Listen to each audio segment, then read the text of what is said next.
You're listening to the All In Podcast with your hosts, Shane and Blake, giving you a new perspective on the dental industry.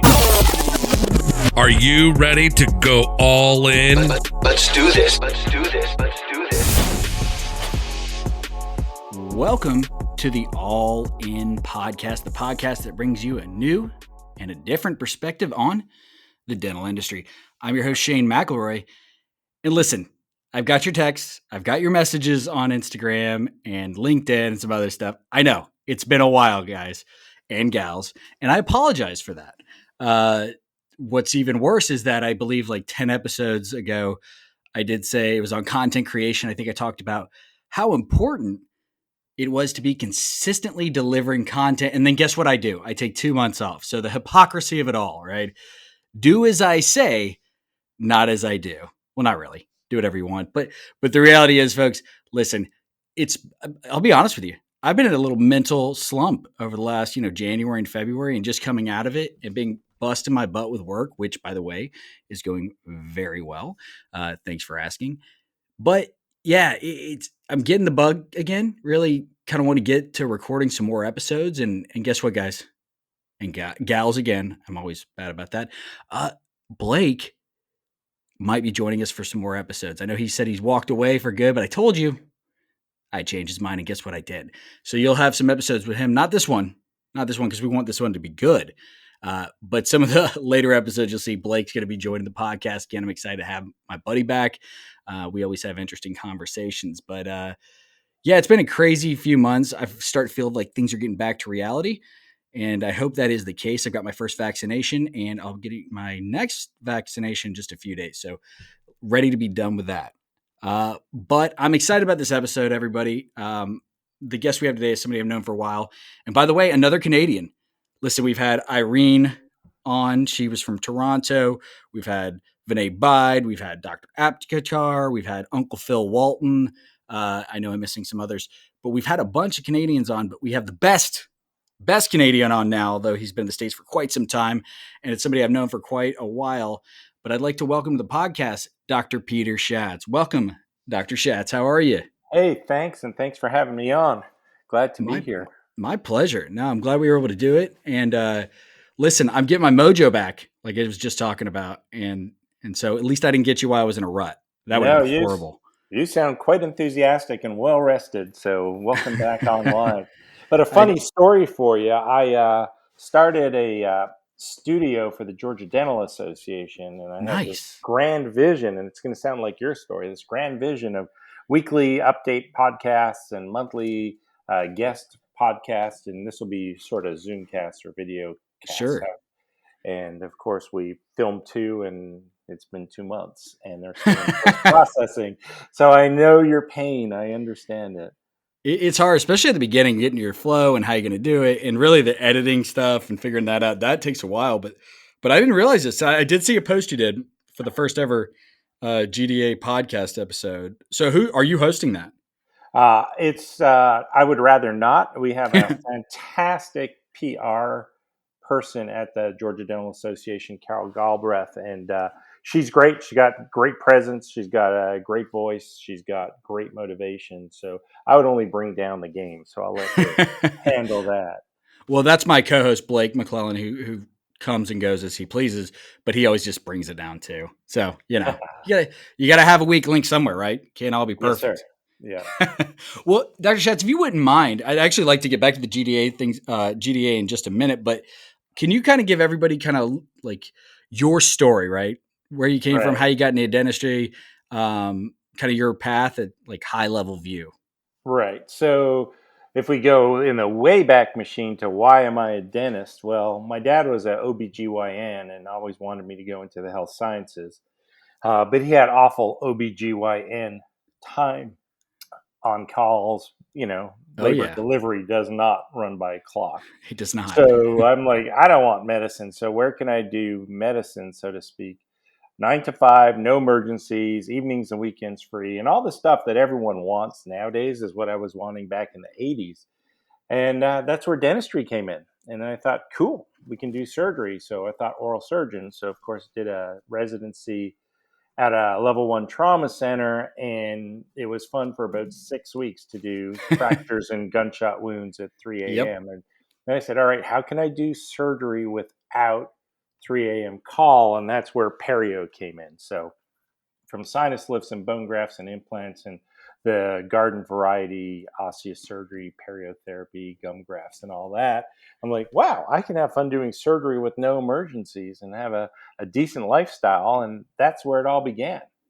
That's So, very similar to like a sales rep going for like spine or anything that's in the OR right. versus a dental sales rep. Same kind of idea. Yeah, There's it's very exactly the few, same. Yeah. very few last second implant surgeries, right? Yeah, no, not at all. And so did my perio training. I grew up in Montreal, went to McGill University for undergrad dental and a residency, perio training at Louisiana State University down in New Orleans, and then decided that I was tired of shoveling snow and looked for a great 3-season city with a fantastic economy and airport. And Atlanta is where I've been since '95. So Check all the boxes there except for the summer, all the right? boxes. Yeah, I sort of misjudged how far the beach was. I said, "Oh, back in the day, I had to buy a paper map and a ruler and figure out how to get from A to B." And I'm like, "Oh, I can get there after work on a Friday." And oh no, you cannot. Well, you So could. You're just not going to enjoy very long. exactly. Well, we're doing it now, so we're fortunate enough. My wife Tammy and I, two professionals working, so we're able to afford some luxuries in life. One of them is a beach house, and that's 5 hours south of here, and we can hit Nice. that after work on Fridays and spend 2 or 3 days a couple times a month and really get the reward that we've been working for all these years. I bet that's been nice during COVID. COVID was amazing. It shut down the world for the most part, and we spent some time at the beach. For dentistry, I sort of had about 6 weeks of non-production and then figured Mm-hmm. it out and got back to work.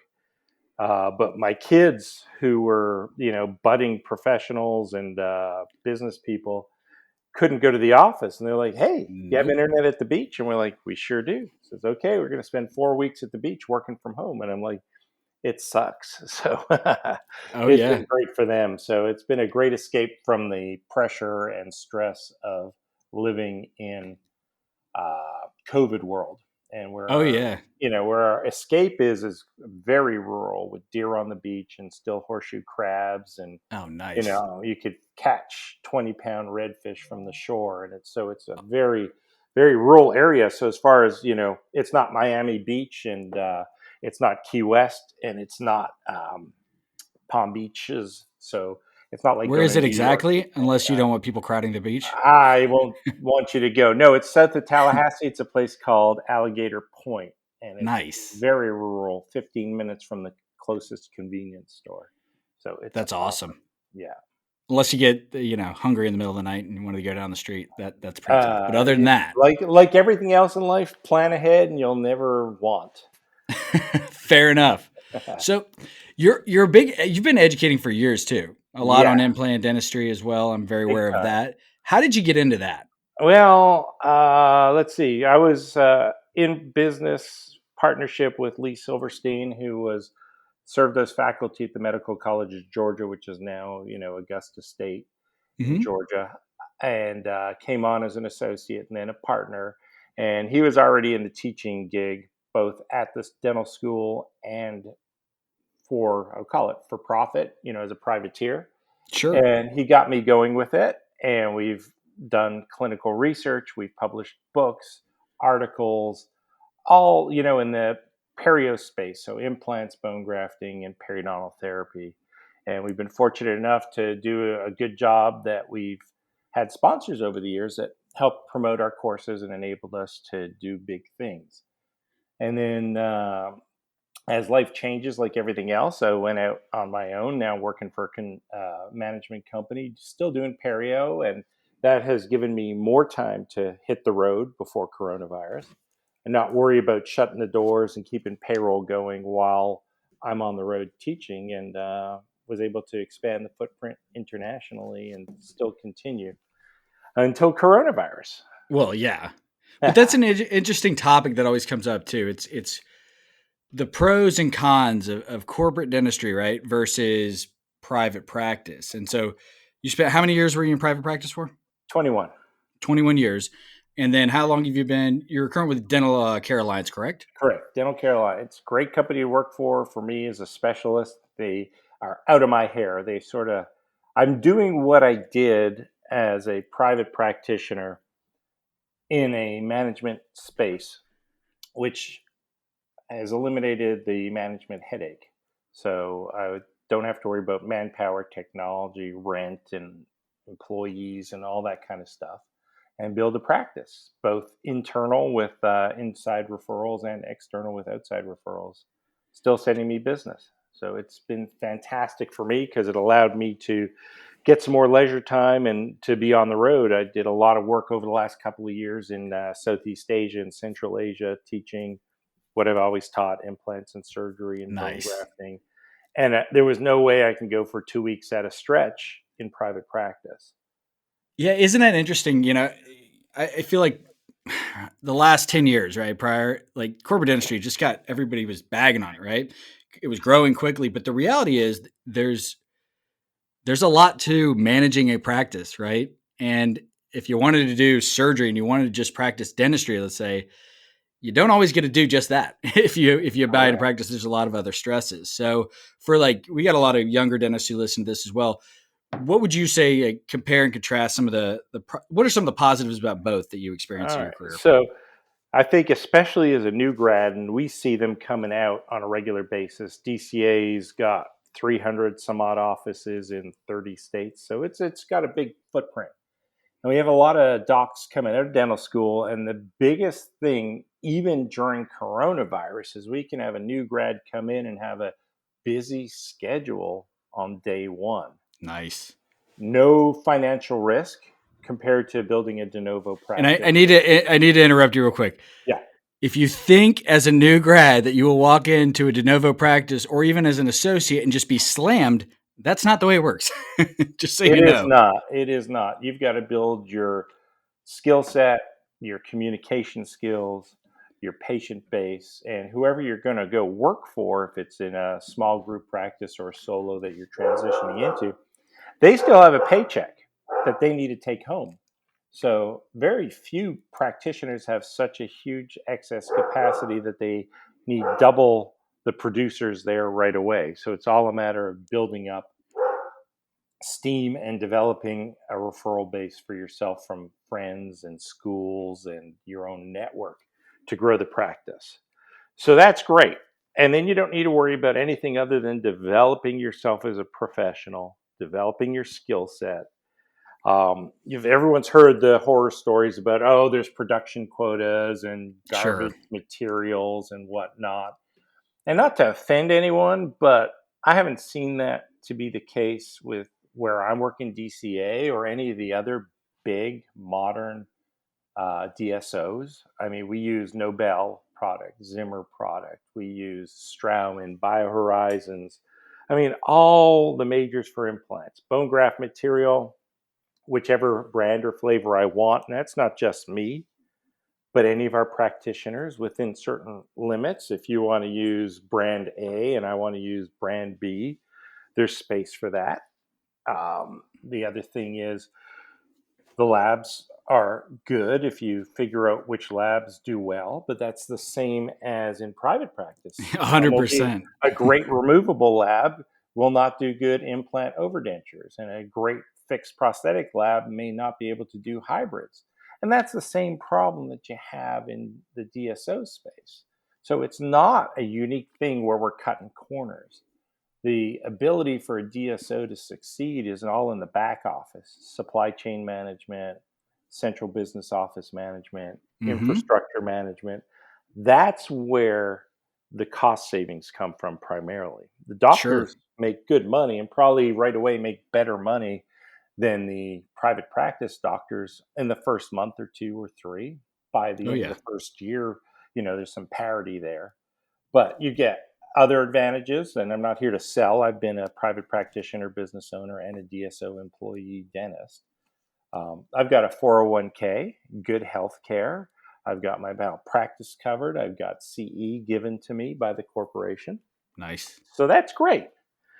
Now, of course, if I have an issue with a certain employee and I'm in private practice, I can rework my workforce.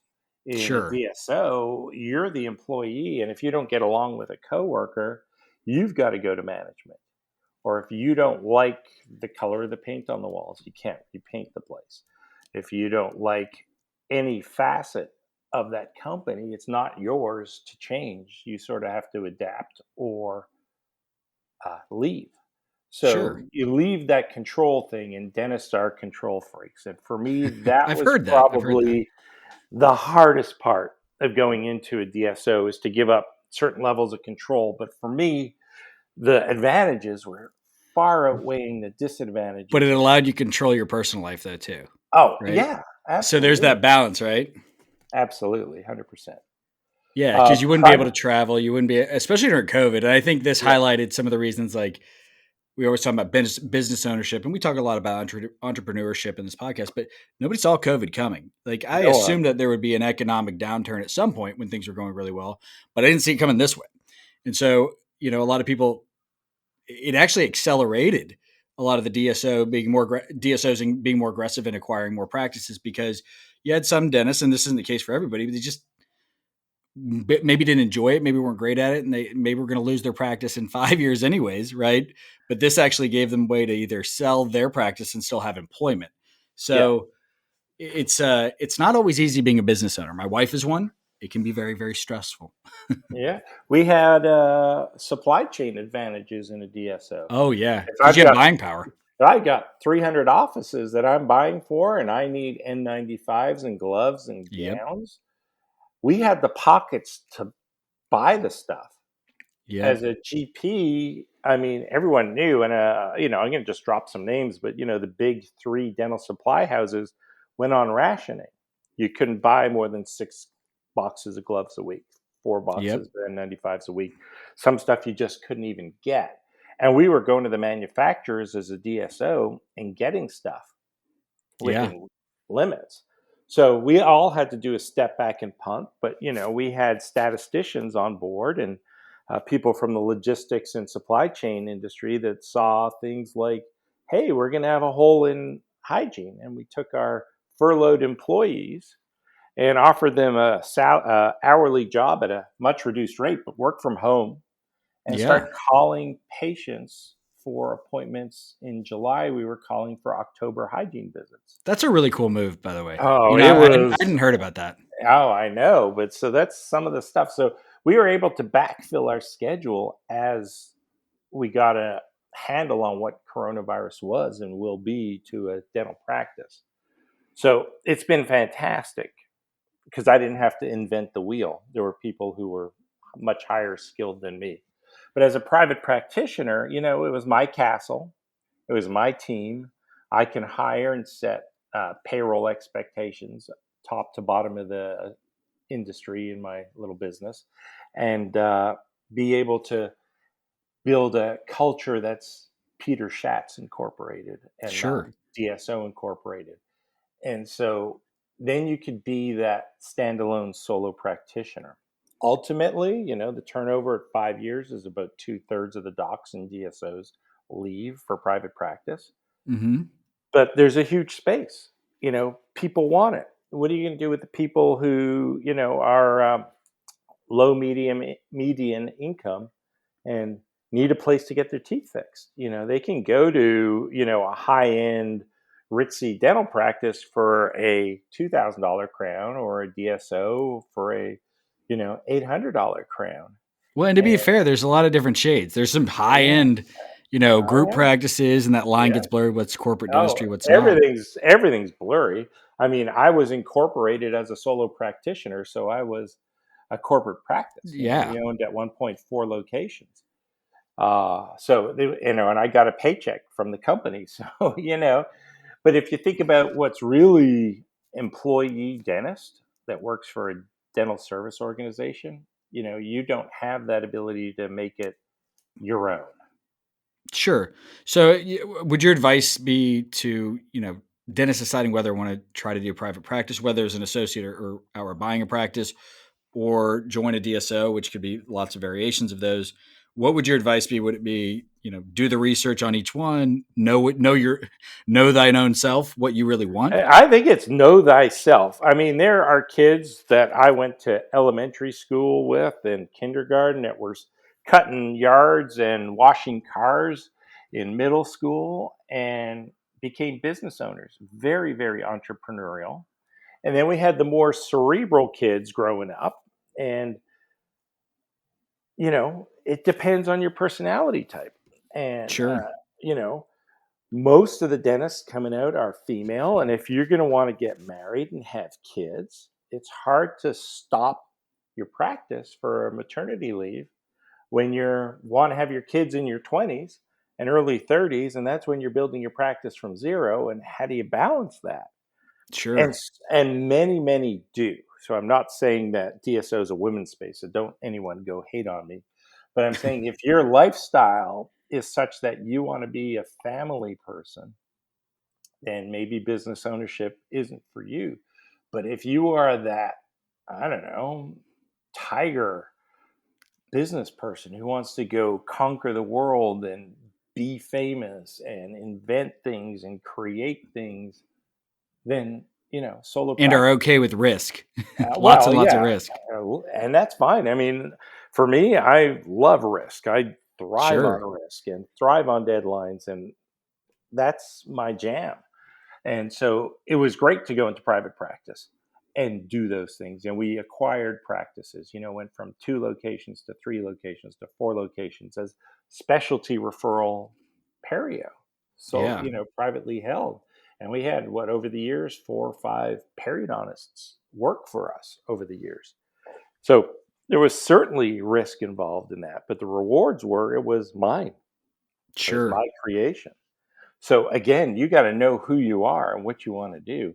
And if you're not sure, then a DSO or an employee role, even in a private practice, say, I'm just going to associate for a few years with, Mm-hmm. Dr. Smith's office on Main Street in a small town America, go for it.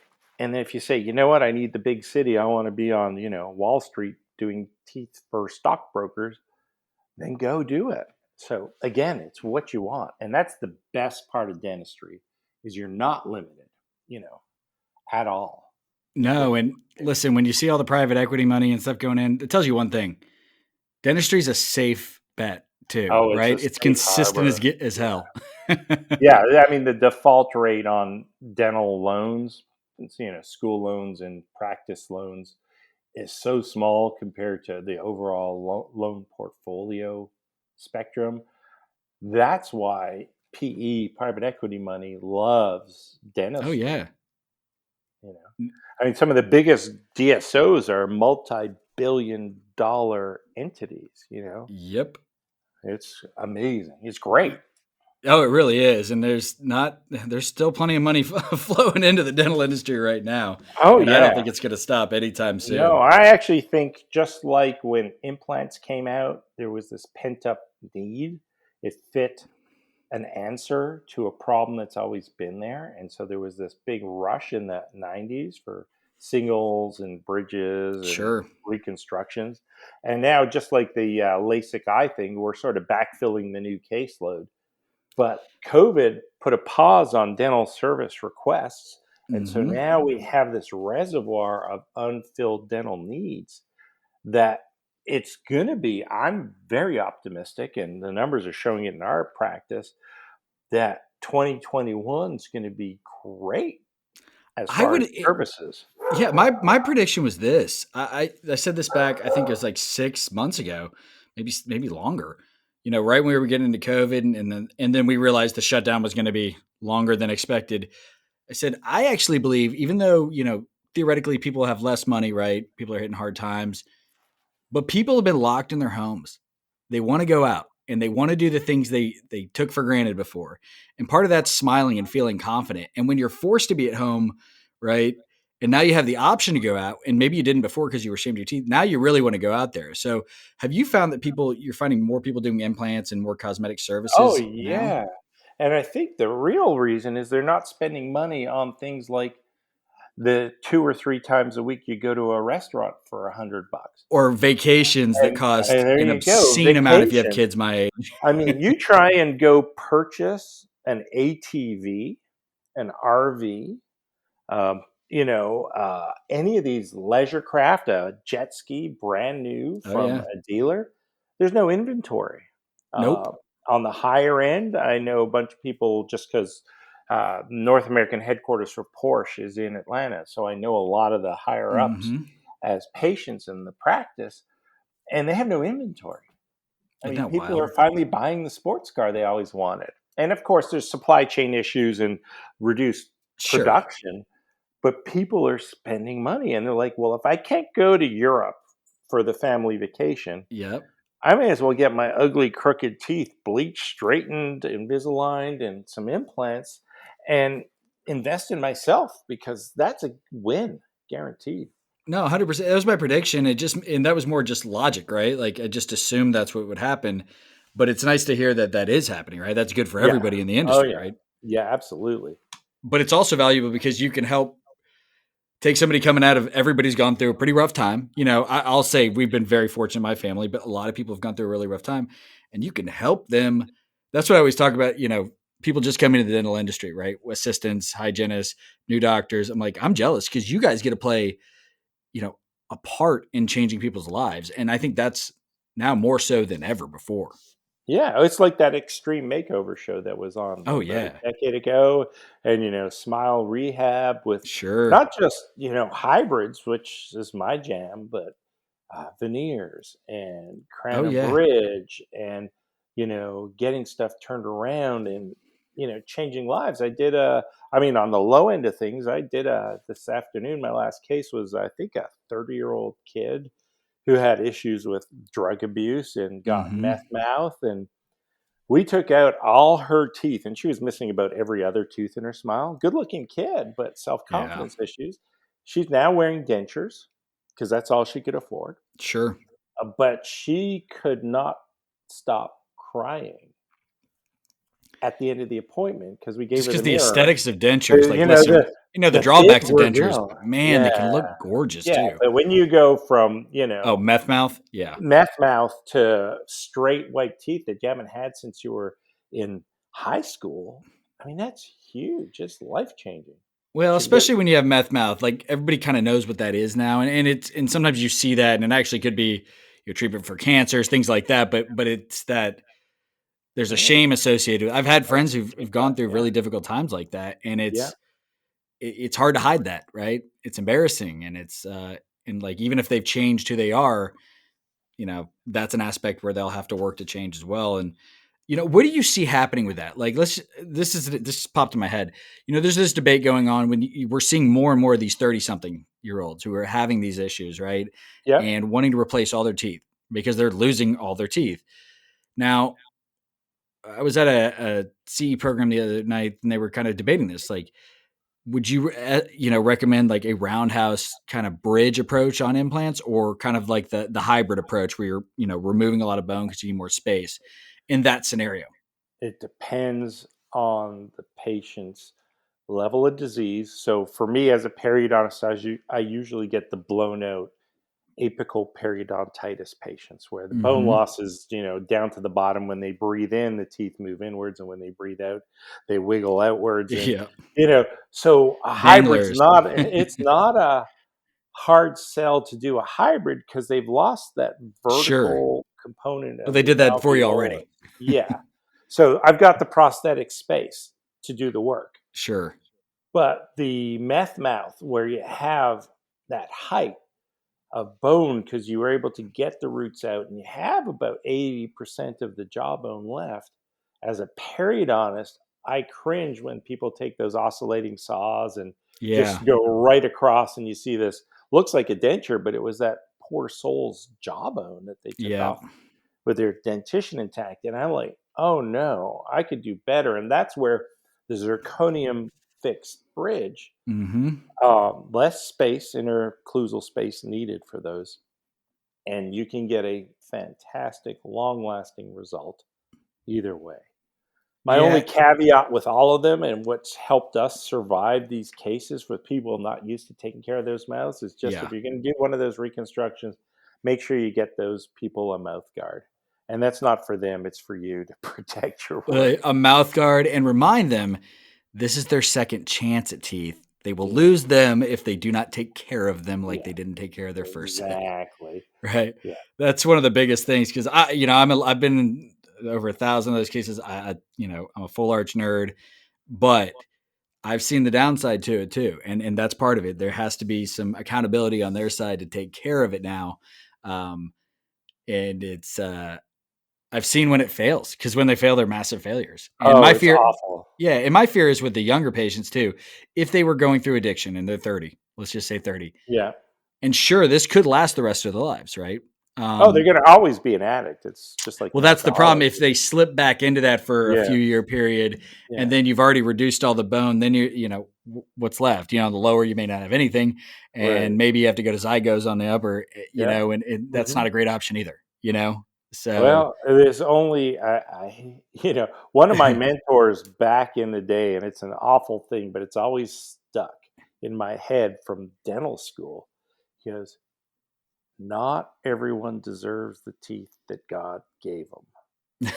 And it's true. I love the guy, and I thought that was the harshest thing I've ever heard. But it's really harsh. As I grew as a professional, I'm like, but it's like somebody who's got an addiction. It's a true disease. But if you don't control it, it's going to control you, and then you suffer the consequences. Family, finance, health, the whole shebang. So, you try and coach them up, and you become, an advocate for them, because you're going to change their smile in their life. And so you got to let them know the value. It's not McDental, this stuff. It ain't cheap. Yeah. I mean, what is it, mid-50s, depending on where you are? That's a good working number. For upper and lower, yeah. Yeah. I'd say upper 50s. Huge, a huge investment. And so hopefully that will scare them straight. You would hope, right? Like, I'm really fingers crossed on that, because there's so many cases with young people that I'm like, please, man, please, just take care of yourself this time. And you don't want to go back there, but you never know. Yeah. Well, let's change subjects for today, because I am interested. We were talking about the podcast with the GDA. So how involved are you with the GDA, which is part of the ADA, correct? Correct. So the American Dental Association has a tripartite or 3-level structure with national on top, and that's the mothership, so to speak, based out of Chicago. And then there's the subordinate state societies, and every state has one, Georgia Dental Association and wherever. And then within each state, they break the states up into districts. And so they have the component society, which is that grassroots incubator for leadership to grow and give a fellowship, so to speak, where you have connection like any other group. And so you grow from there. And I've climbed the ladder over the last 2.5 decades, I guess. I was involved in the first week in private practice. I was going to a dental meeting for the Northwestern District Dental Society of Georgia. And so I was a baby dentist at that point, had no idea where Cartersville was or what a Cartersville was. It was a lot smaller back then too. It was. There was no traffic, so getting there was easy. Oh, yeah. And 95 to 26 years later, I was last year the president of the Northwestern District Dental Society. Nice. And so grew through all the chairs and worked myself around. And then at the state level, I've been mostly on finance committee over the years. I'm a delegate to our House of Delegates, which is where we do all of our politicking and legislative action and those kind of things. I've been involved with anything related to finance, from the building and management of the building itself to affinity programs with vendors, like a lender or a vendor of some product. Sure. And, there's always a preferred vendor relationship in most associations. So I'm on the review committee for that. The general finance committee, we stood up an innovation task force during coronavirus. Am I going to die drilling a tooth? I mean, that's serious consideration, honestly. Am I going to drag COVID home and kill my spouse, kids, dog, cat. I mean, we knew nothing. Oh yeah, 12 months ago, that was Yeah, absolutely literally. legitimate question. They were all legit. So we found forward thinkers. We had a CDC scientist on it, a virologist from Nice. UGA. We had one of the deans from the Augusta Dental School, plus some other forward-thinking doctors who weren't panicking. But for instance, one guy you may have heard of is Ryan Fulci, and he designed a Mhm. 3D printed mask Yep. that you put the Roomba vacuum cleaner N95 filter in a square, and you look like Darth Vader. But Oh, if so you you get were to look cool printing too. guides, if you were printing guides, and he made it freeware, right? The Yeah. design was put out, and people were printing that. We were printing swabs for the state, for nasal swabs when you couldn't Nice. get a swab.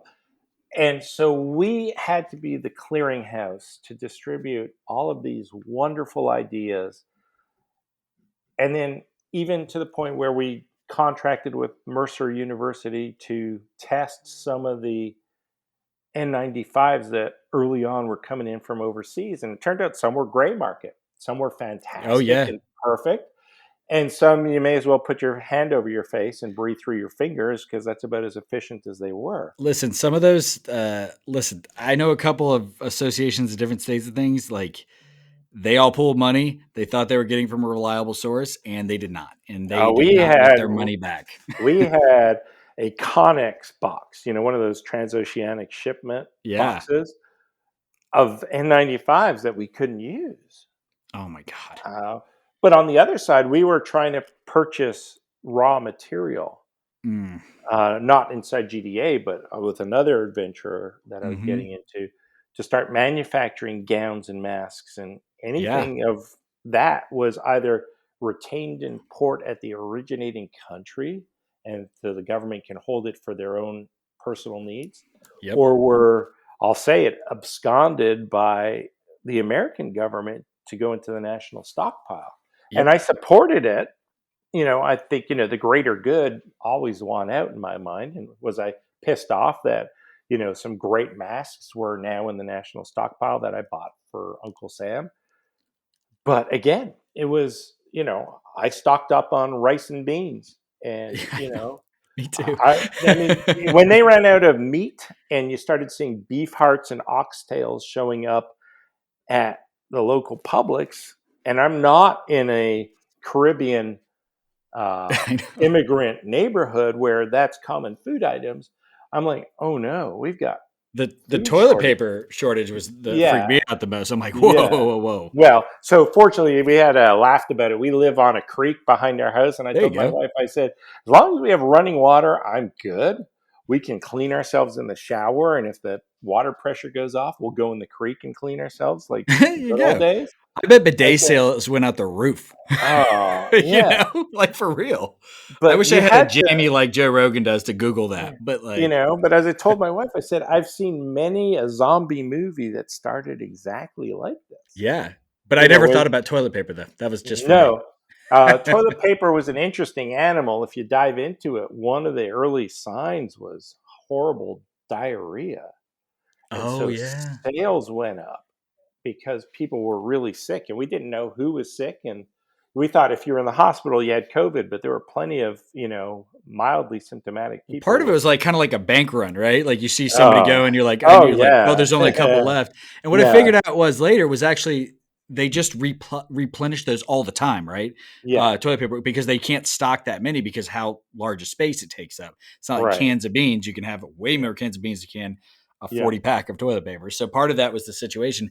And then you had well, they couldn't produce them anymore. So yeah, right. So it's you interesting had to think if something like this happened again, how would hope that we handle it differently. it wouldn't. I I have mean, little I faith in told that, my wife unfortunately.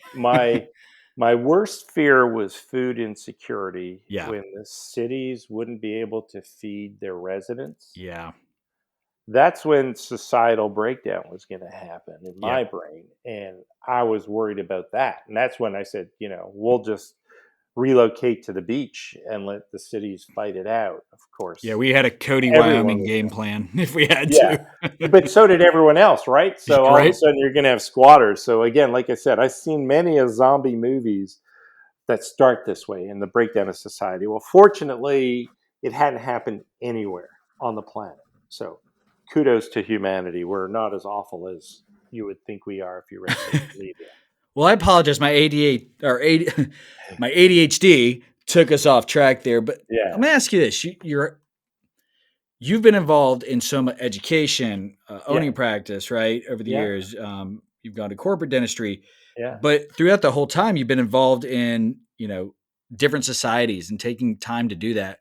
yeah. Why is that? Because I notice a lot of younger dentists, regardless of the society, you don't see it as much. It's like more creating those groups on Oh, Instagram or things like that. But well, what it's was a your different why, and what would world. you recommend now?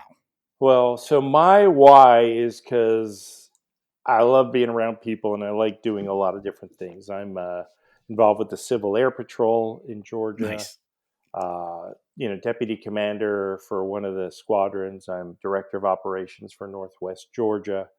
nice. It's a for me. It's a I guess the service bug. I want to serve Mm-hmm. society. And that's where teaching at the Medical College of Georgia when I did that, or donated time at the Ben Massell Dental Clinic. Mm-hmm. But what I didn't have when I was in my 20s and 30s was immediate access to the planet through social media. It didn't exist. Sure. So for me to get dental information, I had to read a journal or go to a meeting. And now that whole industry has gone on its head because now with Instagram, Snapchat, and whatever social media platform there is, you've got immediate access to peers and say, put up an x-ray or picture. How would you handle this? Mm-hmm. And the on-demand expectation of the newer, I'll call it the millennial dentist and beyond, but I hate to put labels on people, but the Sure. people who grew up with technology in their hands when they were having dinner with their parents at a restaurant, right? I had Yeah. crayons or a piece of paper, or I played with my forks or whatnot, banged By the flies way, I'm together. guilty. I give my kids a phone, especially when they were like 3. Yeah. Watch this video so you So don't when they're scream. born with it, they expect, if I roll over at 2 a.m. Yeah. and I'm up because I'm just up, I can go online and do an hour of CE. I could Yeah. catch up with my friends around the world. So the connectivity in humanity has changed. NASA conquered space, Google conquered the internet, and Yeah. Facebook conquered humanity, right? And Yeah. that's sort of the working phraseology For of it. better or worse. For better or Well, worse. it is, and so it doesn't matter. It Yep. just you can't undo it, and there's no need to. I think it's for all the bad out there. It's connected Oh, people tons of good across too. the planet. So to say, hey, I have to go to a dental meeting in Cartersville while my kids are learning to crawl or eat with a spoon, but I put on a suit and tie and got in a car and drove 2 hours for a meeting because that's how I connected with my profession. Now, if I was, young me, I could pick up my phone, videotape my kid, get a couple Instagram answers about a complicated case at Yeah. work, and not miss a beat, right? So it's a different culture of the connectivity. And that's why you see the new people not joining organized dentistry as rapidly, getting as involved because they expect to have that as an addition to their life and not be the central portion of their life. So they want to raise their kids, be at the softball fields.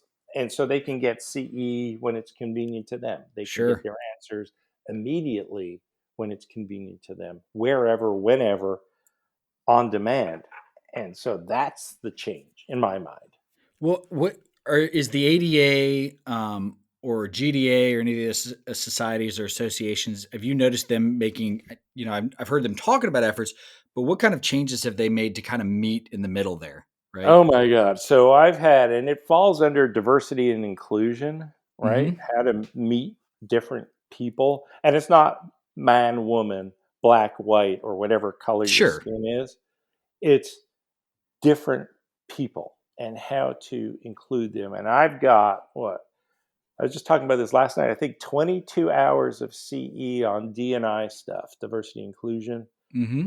from the Air Force, from the Georgia Dental Association, and most importantly, from the American Dental Association.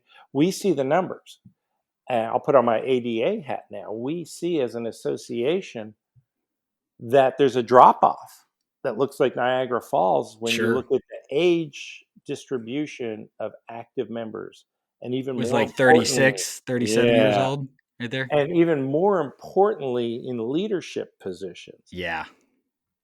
How do you do it? Now, part of it is you can't graduate dental school and say, I want to be a trustee for the ADA, the Sure. Georgia Dental Association, or any other large corporation. You need to get some miles on you and understand the issues. But the organizations have to understand the new dentist, the younger dentist issues as Mm-hmm. well. And it's an active and very uh, intentional process to meet them and go to them. And so we are going to our membership. When I started going to dental meetings in the mid 90s, it was what you expected, gray haired old white men. And that's Yep. who ran the show That's because right. they were at that time in their life where they're dialing back on their kids are grown.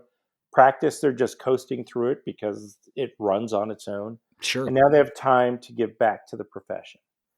On the front end of your career, you're buying a house and raising a family and going through all the schools and sports and things, and you really don't have time or the institutional knowledge. But the association has to come to you, and we are. And How are you guys doing that? so we have, for instance, the 10 under 10. The ADA recognizes 10 people in practice under 10 years and grows them as future leaders. And this is a national Very thing. cool. The Smile Con is the new name for the American Dental Association annual meeting.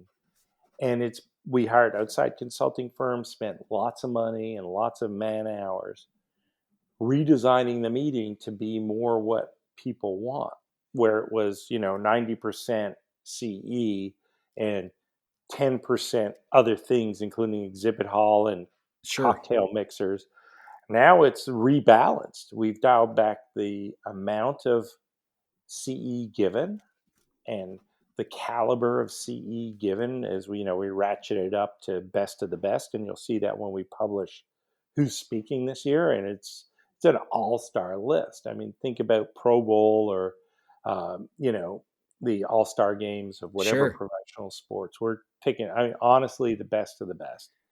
So making We it fun too, Oh, you know?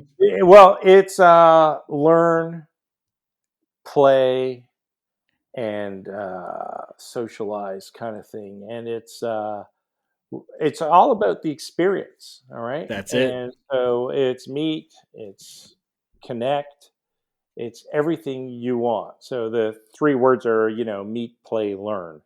Yep. And that's the balance. We had the bar graphs, and the outside consultant says, no one's going to come to this boring dental meeting to get groaned at.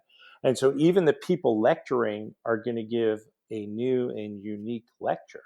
So it's Nice. not going to be a dark room with PowerPoints and dark slides. We said, if you can't meet a certain goal, and I cannot tell you what that is because that's sort of what we're Sure. working on, but if you go to Vegas and we are meeting in person, and that's the plan, unless something really bad happens, Very cool. no one, and I'll just throw out a name, like Gordon Christensen. We're like, Gordon, you do the same thing at every meeting and everyone loves you. Yeah, Give that's me true. something else. And he said, okay.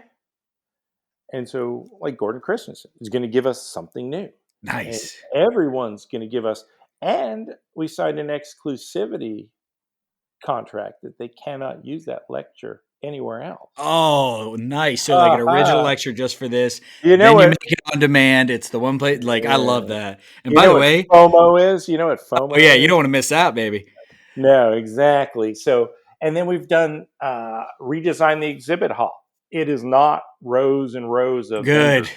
Because as a Uh, vendor, that oh, sucks. it's awful. It You sucks. know, like It So if sucks. you go to the SmileCon website, Yeah. smilecon.com or .org, and look at the floor plan, I mean, it's out there for you to see how it's different. We're having meeting When areas. is this coming up?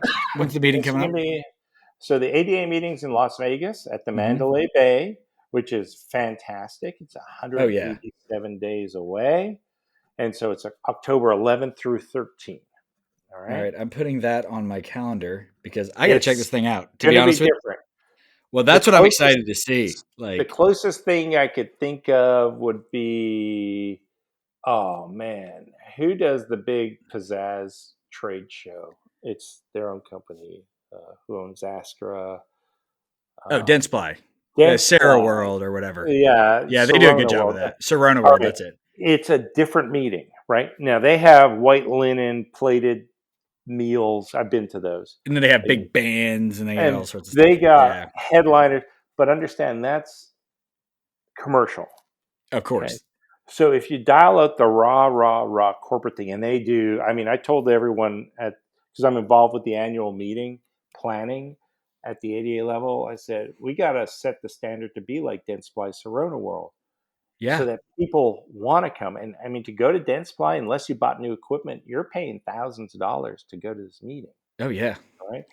And so we've got to offer something. And there it's a young crowd. It's a really young and diverse crowd. And everyone's jazzed to be there. I said, that's what we've got to become. And it's not my invention, but that was sort of the bar. And we hired a great consulting company that did some good work for us. And, so we've re engineered the Are you going to entirety have of podcasts there?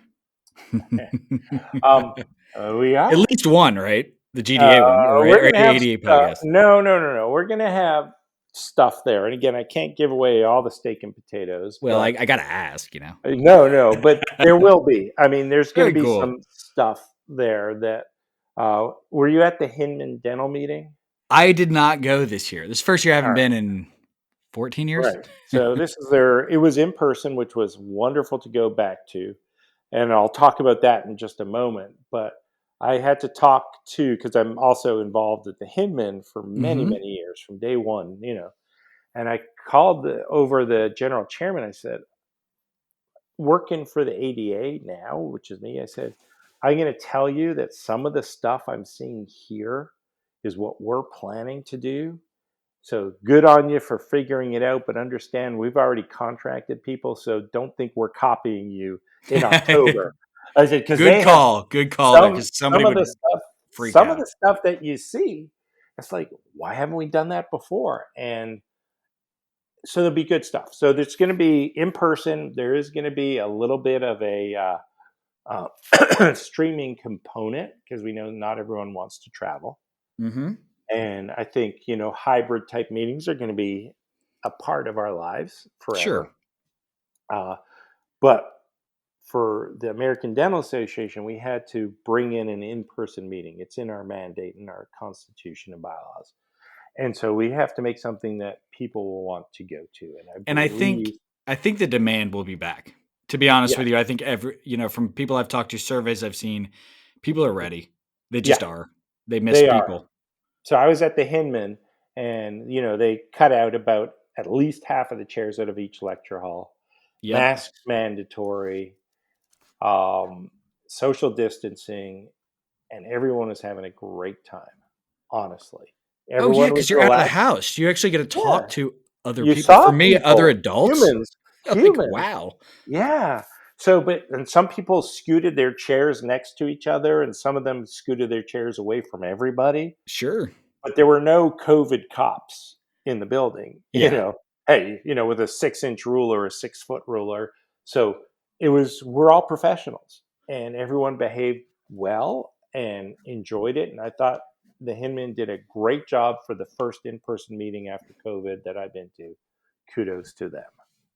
And that was my first dental meeting ever. My first day out of training with Meisinger, I literally drove back, and it was during the Hinman, and they just sent me right to the show. Right. And it was like, that's what I was born into dental and into the Yeah, Hinman no, meeting. that's a gold standard show. Oh yeah. They've got it down to a science, and they're really good. No, for sure. Well, before we wrap this, I got to commend you, by the way. You're talking about like what the ADA is doing, what the GDA is doing to reach out to younger people and kind of meet them where they are, where their attention is, whether it be social media and a lot of content creation.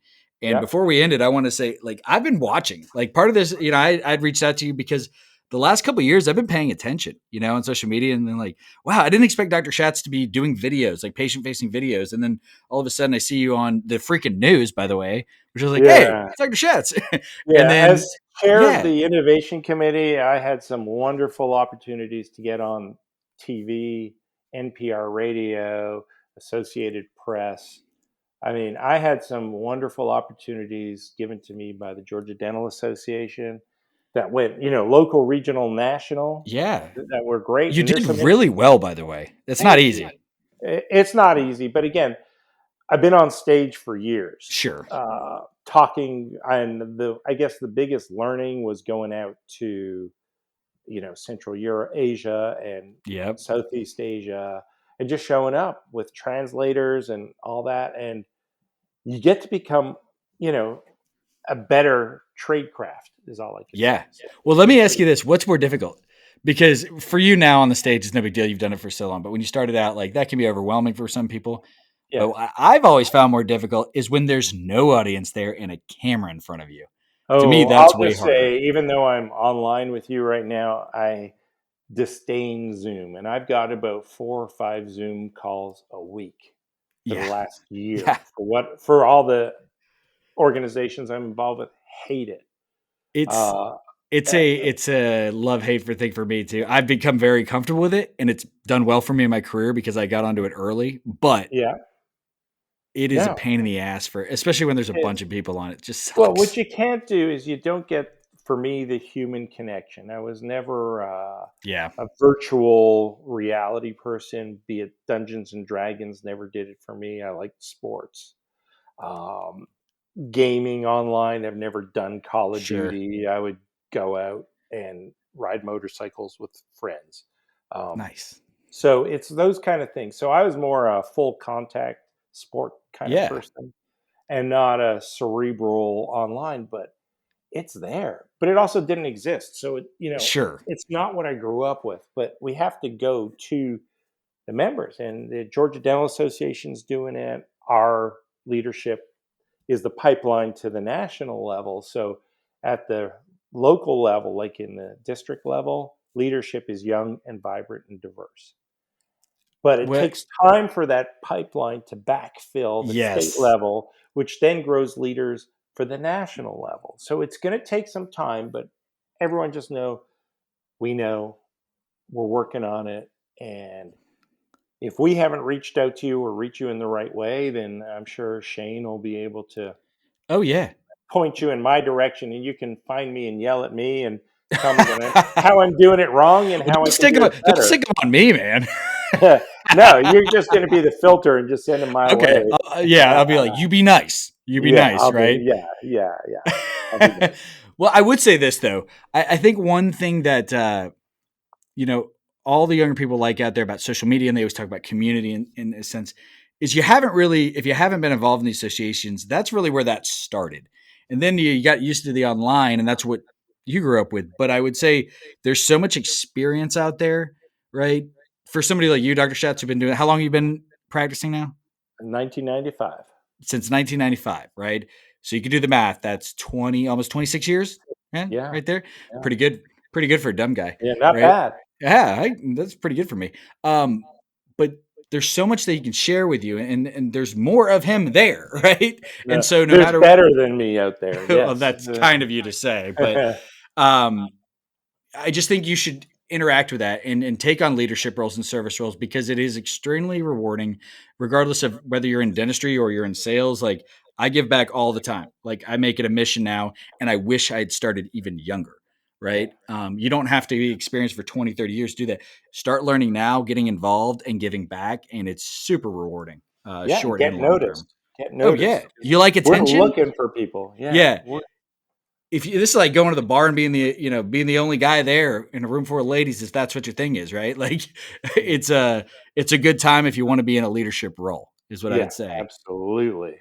I probably phrased it horribly, but that's all right. That's par It's for all the right. course. Yeah. You just talk to HR at the end of this call, would you? I am the HR department on this podcast, so we're good. But Dr. Shatz, thank you so much for joining the podcast. It's been almost an hour already, and it flew by. So I always enjoyed speaking with you. And again, the ADA SmileCon meeting. I like what you did there. Like Comic-Con is October 11th to 13th, correct? Yep, Mandalay Bay, Las Vegas, and it's going to be a fun meeting. Honestly, I wrote it down. I'm gonna be there, and I'm not a huge Vegas fan because I almost didn't survive a couple times. But yeah, I'm going to take the risk. There's different types of Vegas. So. I'm much older now though, so we'll probably be a little more mild now. But again, thanks so much for your time tonight, and I appreciate you coming on. Thank you. Anytime. Well, thanks so much, and guys, we'll catch you on the next All In podcast. Thanks for listening to the All In Podcast. See you next time.